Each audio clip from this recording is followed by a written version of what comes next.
The Intra-African Trade Fair is entering its fourth day, and participating nations are hoping that the time spent in various multilateral engagements will lead to better economic outcomes. Now, the fair is being hosted by the Kwa-Zulu Natal government at the Durban ICC, and it has attracted more than 1,000 exhibitors from over 50 countries across the African continent. Now, the event is being used as a platform to enact the regulations contained in the African Continental Free Trade Area. But how practical is the ambition to merge Africa into a single trade market? Ayanda Nyathi is our anchor watching the trade fair. He joins us live now from the Durban ICC. Ayanda, a very good morning to you. So merging Africa into a single market looks great on paper, but the rollout in reality may not be as simple. Spot on, Claudia. Good morning to you. As you've mentioned, day 4 of the Intra-Africa Fair kicking off here at the Durban ICC, and there have been multiple discussions up to this point with great ambitions to merge Africa into a single market, as you rightly mentioned, under the African Continental Free Trade Area. But practically speaking, how probable is this given the many challenges that we still face across the African continent? There's been a great optimism about the road ahead, but perhaps that needs, in some instances, to be balanced with some of the logistical, if not, call it, macro challenges that we're still facing. One man who's watching it all as it develops is our guest. His name is Ronim Kwanazi. He is a corporate and international trade lawyer. Thanks very much indeed for speaking to us. It's great to have you on the program. Thank you. We've heard all the talk taking place since Monday about how great a platform this is, how it will enable the regulations under the African Continental Free Trade Area to finally be implemented. But let's begin by gauging your levels of optimism of that happening, at least in the near future. Thank you for having me, Ayanda. Look, it's still a long way to go.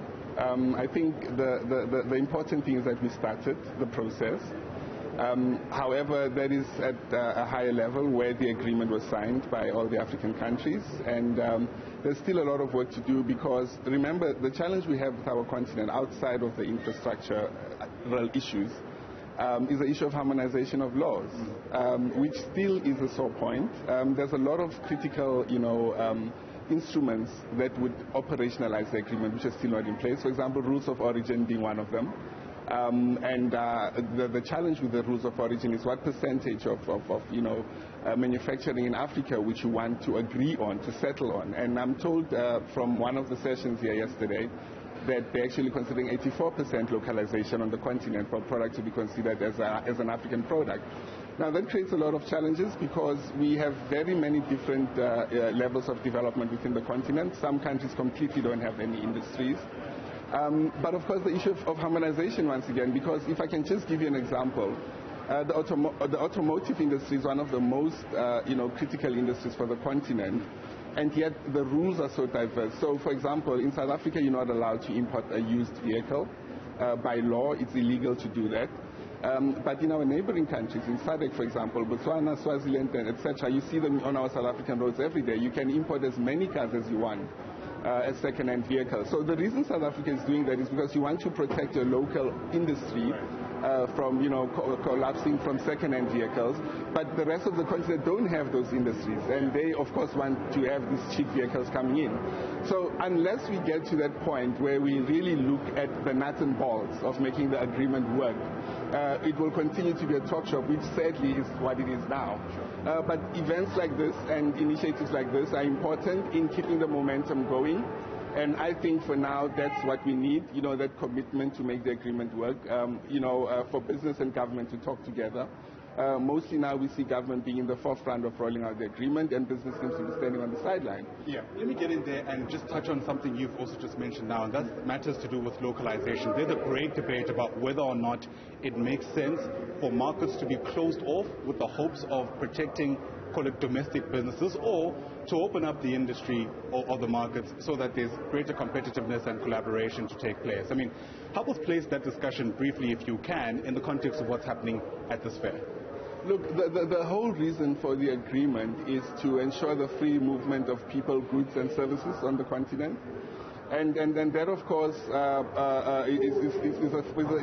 it comes short of just calling it a customs union, because you still have a lot of other things you need to agree on in that regard. But I think the challenges, as I've mentioned, for right now, far surpass what needs to happen. But I think we'll get there, Ayanda. I really think we'll get there at some point. Yeah. Some great optimism, at least, even with the perspective of what still lies ahead. That's what we're going to fold it for now. It's a very complex discussion that I imagine will continue to unpack as the fair itself continues to unfold. Day 4, it runs all the way until Sunday. There are multiple multilateral discussions taking place. Again, the objective to see Africa operating as a single market. But before that happens, multiple things need to be ironed out, including sorting out ailing infrastructure across the provinces, ensuring that there is a harmonization of the laws that are governing these different countries that are involved, and making sure, of course, that we also iron out what's been described in some quarters as petty corruption in some nations across the continent. Oli?